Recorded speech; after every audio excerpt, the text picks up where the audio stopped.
स्वागत है आप सबका पंचऋषि क्लासेस के इस ऑनलाइन प्लेटफॉर्म पर।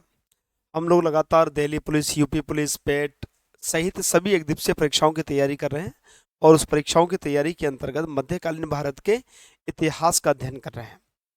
आज से हमारा मुगल साम्राज्य प्रारंभ होता है और मुगल साम्राज्य के संस्थापक बाबर, और बाबर का चित्र आप मेरे साथ देख रहे हैं।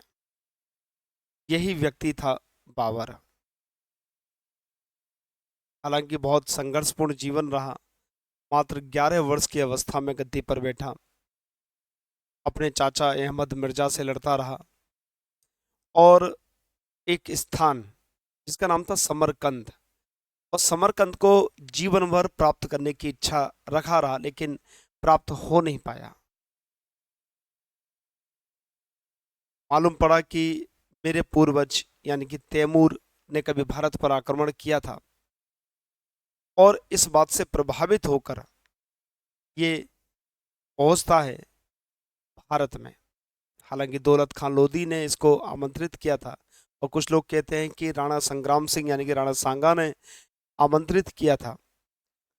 पूरी कहानी है, लेकिन यहाँ पर इस परीक्षाओं के लिए उतना ज़्यादा डीप में जाना ना तो आवश्यक है ना आवश्यकता है। तो शुरू करते हैं हम लोग बाबर की कहानी, हमारी जुबानी।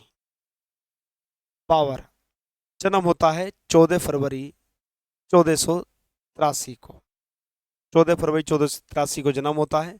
नाम में पूरा जहीरुद्दीन मोहम्मद बाबर। पूरा नाम जहीरुद्दीन मोहम्मद बाबर, जो कि 14 फरवरी 1483 को जन्म लेता है फरगना राज्य में। इनके पिता का नाम था मिर्जा उमर शेख, जो कि जो तैमूर के वंशज थे। इनकी माँ का नाम कुर्तुश निगार खां, जो कि चंगेज खां की वंशज थी। यानी कि तैमूर और चंगेज खां दोनों के खून बाबर के नसों में प्रवाहित हो रहा था। इनकी दादी का नाम था दौलगत एहसान बेगम, और वो बहुत मददगार साबित हुई थी बाबर को राजा बनाने में या शासक बनाने में। अब कहानी सुन लेते हैं थोड़ी सी, उसके बाद फिर हम लोग आगे बढ़ते हैं। ये जो मिर्जा उमर शेख थे, इनके ससुर का नाम था यूनिस खां। यूनिस खां बहुत पराक्रमी, ताकतवर, और यूनिस खां की डर की वजह से कोई भी मिर्जा उमर शेख पर हमला नहीं करता था कि भाई ससुर हैं, तुरंत आएंगे और निपटा देंगे। लेकिन यूनिस खां की मृत्यु के बाद दो लोग थे, एक अहमद मिर्जा और दूसरा महमूद खां। ये दोनों लोग, एक तो इनके परिवार के, एक इनकी ससुराल की तरफ के थे। ये दोनों लोग काफी परेशान करते थे, लेकिन मिर्जा उमर शेख मुकाबला करते रहते थे, इनका मुकाबला करते और अपना जीवन गुजार रहे थे। लेकिन 4 जून 1494 को ये छत पर बैठकर कबूतरों को दाना खिला रहे थे, और वहां से नीचे गिर जाते हैं और इनकी मृत्यु हो जाती है। दो लोग, जिनका नाम था बाबर और दूसरा नाम था जहांगीर मिर्जा। जहांगीर मिर्जा, जो कि बाबर का छोटा भाई था, वह लोगों की पसंद था कि ये गद्दी पर बैठे। लेकिन दादी दौलगत एहसान बेगम ने कहा कि नहीं, बाबर गद्दी पर बैठेगा। और 11 वर्ष 4 महीने की उम्र में, सोचिए 11 वर्ष 4 महीने की उम्र में हम अपने बच्चों को दूसरे शहर नहीं भेजते हैं 11 वर्ष की अवस्था में, और ये फरगना राज्य का शासक बन गया। जब फरगना राज्य का शासक बना तो इसके सामने बहुत सारी मुसीबतें थी। एक तरफ इसका चाचा अहमद मिर्जा आक्रमण करने को तैयार, दूसरी तरफ मामा महमूद खां आक्रमण करने को तैयार। अब इसने सोचा कि भाई कैसे मुकाबला किया जाए। 11 वर्ष की अवस्था, संसाधन भी उतने नहीं, लड़ाई लड़ी कैसे जाए। तो इसने थोड़ी सी चालाकी से काम किया। इसने अहमद मिर्जा के पास, जो कि इसका चाचा था, उसके पास एक संदेश भेजा कि भाई ऐसा है कि आप राज्य को जीतोगे, फरगना राज्य को, और जीतने के बाद आप शासन खुद तो करोगे नहीं, आप किसी ना किसी को यहाँ पर गद्दी पर बैठाओगे, तो क्यों ना मैं ही गद्दी पर बैठा रहता हूँ और मैं आपके हुक्म की तामील करूंगा, आपका हुक्म मानूंगा। ये बात अहमद मिर्जा को पसंद आ गई। बोले ठीक है भाई, तुम ही शासन कर लो। लेकिन कुछ समय पश्चात अहमद मिर्जा की मृत्यु हो जाती है जुलाई 1494 में। जून की बात है, अगले महीने ही अहमद मिर्जा की मृत्यु हो जाती है। अब अहमद मिर्जा की मृत्यु के पश्चात गृह युद्ध छिड़ जाता है देश के अंदर, और गृह युद्ध में उसका पुत्र आ जाता है, सबको तामझाम चलता रहता है। तो 1497 में फरगना राज्य हाथ से निकल गया बाबर के, और फरगना राज्य जिस पर ये शासन कर रहा था वह राज्य हाथ से निकल गया। तो ये खोजंदा की पहाड़ियों में चला गया, जो वर्तमान का अफगानिस्तान का हिंदू कुश पर्वत श्रेणी है, वहां पर एक छोटी पहाड़ी है जिसका नाम है खोजंदा की पहाड़ी। तो खोजंदा की पहाड़ी में ये रहने चला गया, कुछ बचा नहीं तो क्या करता। देखिए बार बार ये खोजंदा की पहाड़ियों में जाएगा, ये समरकंद को जीतने की कोशिश करेगा, लेकिन समरकंद कभी जीत नहीं पाएगा। जीतेगा फिर चला जाएगा, जीतेगा फिर चला जाएगा। 1501 में इन्हीं समरकंद को जीतने के क्रम में इसकी लड़ाई होती है एक बड़े नेता से जिसका नाम था उज्वेग नेता शेरवानी खां। शेरवानी खां से ये एक युद्ध प्रणाली हार तो जाता है, लेकिन एक युद्ध प्रणाली जीत लेता है जिसका नाम था तुलगुमा युद्ध प्रणाली। तुलगुमा युद्ध प्रणाली क्या होती है इसके बारे में अगर मैं आपको थोड़ा सा बताऊं, तो देखिए मैं कुछ थोड़ा सा आइडिया देता हूं। सबसे पहले एक आगे खाई खुदी होती है, खाई के बाद तोप तोप लगी हुई होती हैं, तोप लगने के बाद ये तोपची होते थे इसके रूमी और उस्ताद खां। उसके बाद फिर घोड़ों वाली सेना होती थी, पैदल सेना होती थी, और पैदल सेना के पीछे घोड़ों की सेना होती थी।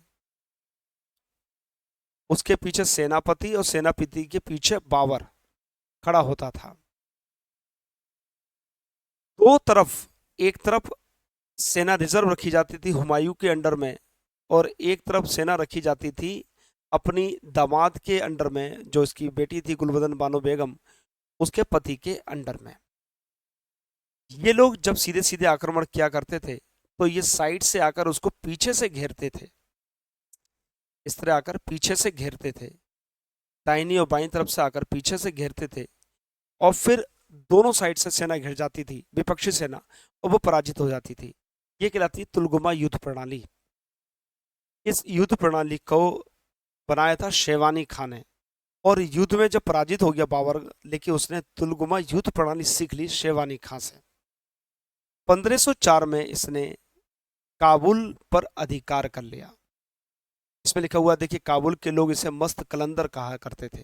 मस्त कलंदर इसलिए कहा करते थे कि पानीपत के प्रथम युद्ध को जीतने के बाद इसने काबुल के प्रत्येक नागरिक को एक चांदी का सिक्का दिया।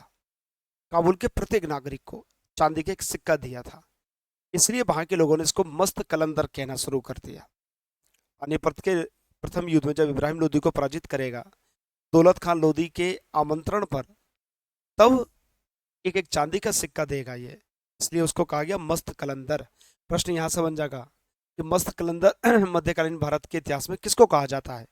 बाबर को कहा जाता है।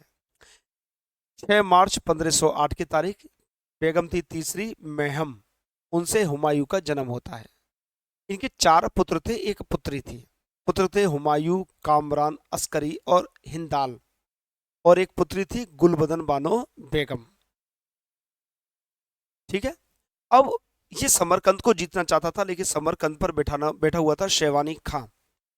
जब शेरवानी खां बैठा हुआ था, इसने कहा भाई कैसे जीता जाए, मैं तो जीत नहीं पा रहा शेरवानी खां को। तो इस ईरान का जो शासक था शाह इस्माइल, उससे ये गठजोड़ करता है। शाह इस्माइल शिया धर्म को मानने वाला था, आज भी ईरान में शिया बहुत हैं, और बाबर जो था वो सुन्नी था। अब शिया सुन्नी की लड़ाई जग जाहिर है, इस बात से शिया सुन्नी जैसे एकजुट हुए, तो इनका फिर युद्ध हुआ शेरवानी खां से। शेरवानी खां उस युद्ध में मारा जाता है। देखिए शेरवानी खां तो मारा जाता है वहां पर यानी कि समरकंद में जो जनता थी वो विद्रोह कर देती है। विद्रोह इसलिए कर देती है कि इन्होंने एक शिया की मदद ली है, और फिर फाइनली समरकंद 1511 में इनके हाथ से निकल गया। जब ये काबुल पहुंचते हैं जहां पर इन्होंने अधिकार कर लिया था, तो देखते हैं वहां पर भी विद्रोह हो चुका था। तो समरकंद भी गया हाथ से, जिसको लेने की शेरवानी खां के साथ युद्ध किया, और जब घर वापस जाते हैं तो काबुल भी निकल चुका था। अब फिर क्या करें, फिर से साहब झोला उठा के चल दिए। कहां पर चल दिए? खोजंदा की पहाड़ियों में। ठीक है। 1503 में जब ये खोजंदा की पहाड़ियों में था, तब इनको एक बात मालूम पड़ी। बोले भाई एक देश है भारत, वहां पर हमारे पूर्वज थे तैमूर, उन्होंने आक्रमण किया था। अर्थात भाई आक्रमण कर लिया तो जीता हुआ है, वो तो मेरा हिस्सा हुआ ना, तो मैं भी आक्रमण करूंगा भारत पर। ये बात इसने सोच ली। उधर जो इब्राहिम लोदी था, वे अमीरों को बड़ा बेइज्जत किया करता था। जो उसके दरबार में हुआ करते थे अधिकारी, उनको बड़ा बेइज्जत किया करता था। उधर पंजाब का एक शासक था जिसका नाम था दौलत खान लोधी। शासक नहीं था, इब्राहिम लोदी के अंडर में एक सूबेदार था, दौलत खान लोधी। अब दौलत खान लोधी बोला कि भाई साहब, इन्हें तो बड़ा परेशान कर रखा है लोधी ने, इब्राहिम लोधी ने, तो ये मानने को तैयार नहीं है।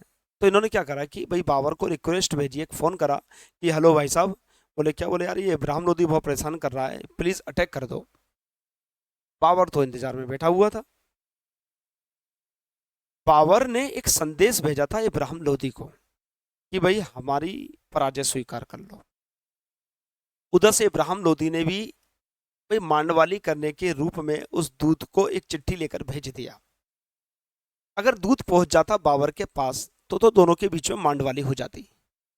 अब दोनों की भी संधि नहीं हो, क्योंकि बाबर तो अटैक करे, ऐसा चाह रहा था दौलत खां लोधी। तो दौलत खां लोधी उसे पंजाब में ही रोक लेता है। वो कहता है बेटा इधर ला, चिट्ठी उससे छीन लेता है। जब चिट्ठी बाबर पर नहीं पहुंचती है तो बाबर फिर करता है आक्रमण। अब आक्रमण की योजना बनाई गई। योजना इस प्रकार से थी कि राणा सांगा, ऐसा कहा जाता है इतिहास में, मुझे नहीं लगता ऐसा है, पीडी महाजन साहब भी कहते हैं और कई पुस्तकों में लिखा हुआ है कि राणा सांगा से कहा कि अब आगरा की तरफ से दिल्ली पर आक्रमण करना, और हम पंजाब वाले रास्ते से आकर दौलत खां लोधी के साथ आएंगे और दिल्ली पर आक्रमण करेंगे। योजना थी इस तरह की। दिल्ली के रास्ते से आएंगे बाबर और दौलत खां लोधी, और राजस्थान की तरफ से आप घेरना आगरा में इब्राहिम लोधी को। इस तरह की योजना थी। बाबर उधर आक्रमण करता है, और बाबर आक्रमण करने के बाद देखता है कि राणा सांगा नहीं पहुंचे। इस बात से वो क्रोधित हो जाता है, फिर वो उनके साथ युद्ध करता है। ठीक है, ये पूरी योजना थी। आगे बढ़ते हैं। जिस समय बाबर ने भारत पर आक्रमण किया था, तो भारत में था लोधी वंश, जैसे बता चुका हूँ। 1517 में सिकंदर लोधी की मृत्यु के बाद उसका पुत्र इब्राहिम लोधी गद्दी पर बैठा था। अब जब इब्राहिम लोधी गद्दी पर बैठ गया, शासन बढ़िया था नहीं उसका, लोग विरोधी थे, तो भैया मरना तो था ही। बाबर ने अपनी आत्मकथा है तुजुक ए बावरी, बाबर की आत्मकथा का नाम क्या है? तुजुक ए बावरी, जो कि तुर्की भाषा में है और हिंदी में है बाबर नामा। इसमें वो 5 तो मुस्लिम राज्य और 2 हिंदू राज्यों का वर्णन करता है। मुस्लिम राज्य बंगाल, दिल्ली, गुजरात, मालवा और बेहमनी। और अगर हिंदू राज्य की बात की जाए तो विजयनगर और मेवाड़, मेवाड़ राणा सांगा वाला, इन 2 राज्यों का जिक्र करता है। अब युद्ध शुरू होता है आपका भारत में बाबर का। 21 अप्रैल 1526 पानीपत का प्रथम युद्ध होता है, और पानीपत का प्रथम युद्ध बाबर और इब्राहिम लोदी के बीच में होता है। कहानी आपको मालूम है कि दौलत खान लोदी ने उसके कान भर दिए थे बाबर के, भाई साहब अटैक कर दो, प्लीज अटैक कर दो, बार बार रोज फोन करता था। अब बाबर दुखी हो गया, बोले यार रोज फोन कर रहा है, चलो कर ही देते हैं अटैक, और अटैक हो गया। इब्राहिम लोदी के साथ हुआ, फिर बाबर इसमें विजयी रहा। बाबर इसलिए विजयी रहा, तुलगुमा युद्ध प्रणाली का यूज हुआ था पहली बार। क्या कहते हैं, तोपों का इस्तेमाल किया गया, पहली बार बारूद का इस्तेमाल किया गया। भारत के लोग बारूद से परिचित थे, लेकिन युद्ध में इस्तेमाल नहीं किया था उन्होंने कभी। तो पहली बार तोपों का प्रयोग हुआ, और इनके जो तोपची थे वो 2 लोग थे, उस्ताद अली और मुस्तफ़ा। उस्ताद अली और मुस्तफ़ा बहुत बड़े तोपची थे इनके, जो मुकाबला करने के लिए तैयार रहते थे। और इसमें तुगलुमा युद्ध प्रणाली का प्रयोग हुआ, जैसे मैं आपको बता चुका हूँ। और बारूद का भी पहली बार प्रयोग हुआ था। देखिए बारूद से ऐसा नहीं कि भारत के लोग परिचित नहीं थे, लेकिन युद्ध में कभी प्रयोग नहीं किया।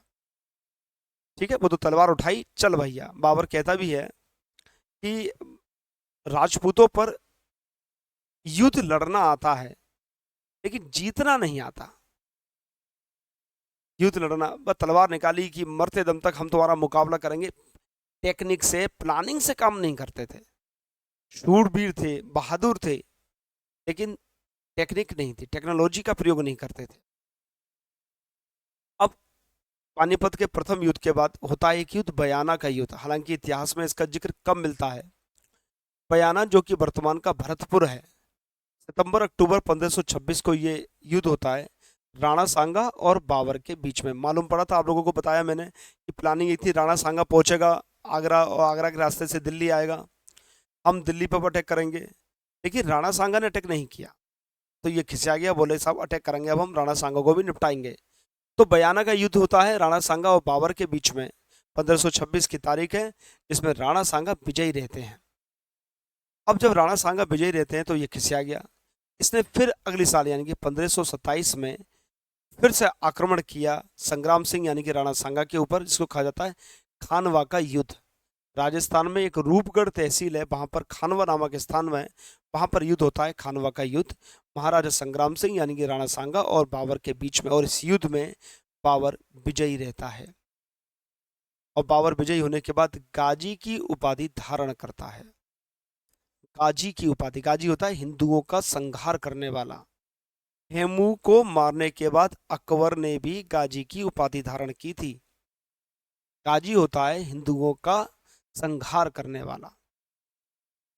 तो जब खानवा के युद्ध में महाराजा संग्राम सिंह यानी राणा सांगा के साथ युद्ध होता है, उसमें विजयी होता है बाबर, तो उसने गाजी की उपाधि धारण की। 1528 में देखा, अटैक करने के बाद ये वापस चला जाता था, रुकता नहीं था। 1528 में चंदेरी का युद्ध होता है बाबर और मेदिनी राय के बीच में, जिसमें बाबर विजयी रहता है। ठीक है, बात करते हैं 1529 में। 29 में घाघरा का युद्ध होता है, बिहार में नदी है घाघरा, उसके किनारे पर यह युद्ध हुआ था, घाघरा का युद्ध बाबर और महमूद लोदी के बीच में, जिसमें बाबर विजयी रहता है और फाइनली लोदी वंश समाप्त। ये पहला युद्ध था जो जल और थल दोनों पर लड़ा गया था, तो याद रख लीजिएगा घाघरा का युद्ध।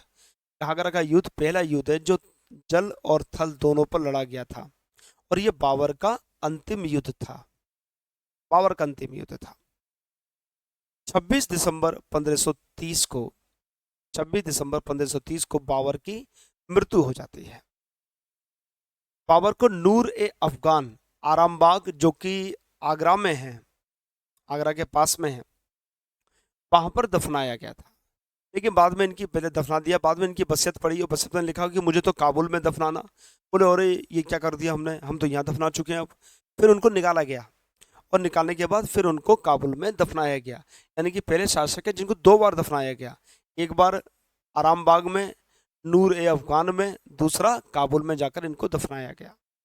ठीक है, इनकी पुस्तक का फारसी में अनुवाद किया था पाइंदा खां और अब्दुल रहीम खान खाना ने तुजुक ए बावरी का। देखिए इसका अंग्रेजी में अनुवाद किया था 1905 में श्रीमती वेवरिज। ये परीक्षा में एक बार आ चुका है, हालांकि सारे तथ्य इंपॉर्टेंट है, लेकिन ये वाला पॉइंट भी एक बार परीक्षा में आ चुका है, श्रीमती वेवरिज वाला। अब हम लोग कुछ बात कर लें कि बाबर ने कुछ काम किया भी या नहीं किया। तो इन्होंने भाई साहब 3 मस्जिदों का निर्माण करवाया। एक मस्जिद हरियाणा में, जिसको पानीपत की मस्जिद के नाम से कहते हैं, पानीपत एक स्थान है हरियाणा में, वहां पर एक मस्जिद का निर्माण हुआ है। दूसरा संभल की मस्जिद हमारे घर के पास में ही है, और तीसरी बाबरी मस्जिद अयोध्या वाली। ध्यान है बाबरी मस्जिद का विवाद कितना चला था, वो बाबर ने ही बनवाई थी, और जिसको बनवाया था इसके सेनापति था मीर बाकी ने, इसका सेनापति मीर बाकी था, उसने बनवाई थी अयोध्या में बाबरी मस्जिद। ठीक है, इसने लेखन की मुवियान शैली को शुरू किया था। मुवियान शैली, बागों के निर्माण की चारबाग शैली की शुरुआत की गई थी। चारबाग शैली क्या होती है कि मान लीजिए पूरा एक एरिया है, इस एरिया को 4 भागों में विभाजित किया जाता था, और फिर एक कंस्ट्रक्शन यहाँ पर, एक यहाँ पर, एक यहाँ पर, एक यहाँ पर, इस तरह की जाती थी। ये कहलाती थी चारबाग शैली। तो चारबाग शैली का आविष्कार इसने किया था, और ताजमहल जो बना है वो चारबाग शैली के आधार पर ही बना है। ठीक है, आगे चलकर बनाया जाएगा शाहजहां द्वारा, तो वो चारबाग शैली के आधार पर ही बना है। इसने सड़क नापने के लिए एक पैमाना तैयार किया था जिसका नाम था गज ए बावरी, यानी कि एक गज का जो कॉन्सेप्ट था वो इस बाबर के द्वारा ही प्रयोग किया गया था। तो प्रारंभिक जीवन में गिर पड़कर चालाकी से, होशियारी से, वीरता से इसने शासन प्राप्त किया काबुल का। फिर इसने भारत पर हमला किया और भारत पर इसने कुछ क्षेत्रों पर विजय प्राप्त की। बाकी ये क्षेत्र को, अपने पूरे राज्य को, ये अपने चारों पुत्रों के बीच में बांटकर स्वयं चला गया। हालांकि भारत में इसकी मृत्यु हुई थी, लेकिन काबुल में रहना इसने पसंद किया और अपना अंतिम सांस भी काबुल में ही, मतलब अंतिम जो उसकी रस्म हुई वो भी काबुल में ही हुई थी, इसको दफनाने की। ठीक है बेटा, तो बाबर के बारे में ये सारे तथ्य महत्वपूर्ण हैं, इंपॉर्टेंट है, परीक्षा में आ सकते हैं, इसलिए इन सारे पॉइंट्स को लिख जरूर लेना। लिखना बहुत अत्यंत आवश्यक है, देखिए बगैर काम चलेगा नहीं, तो लिख लेना। और अगले क्लास में हम लोग इनके पुत्र हुमायूं का जिक्र करेंगे और उसका अध्ययन करेंगे। तो मिलते हैं बेटा कल, और कल मिलने के बाद हम लोग फिर कक्षा को आगे बढ़ाते हैं। धन्यवाद आप सभी का।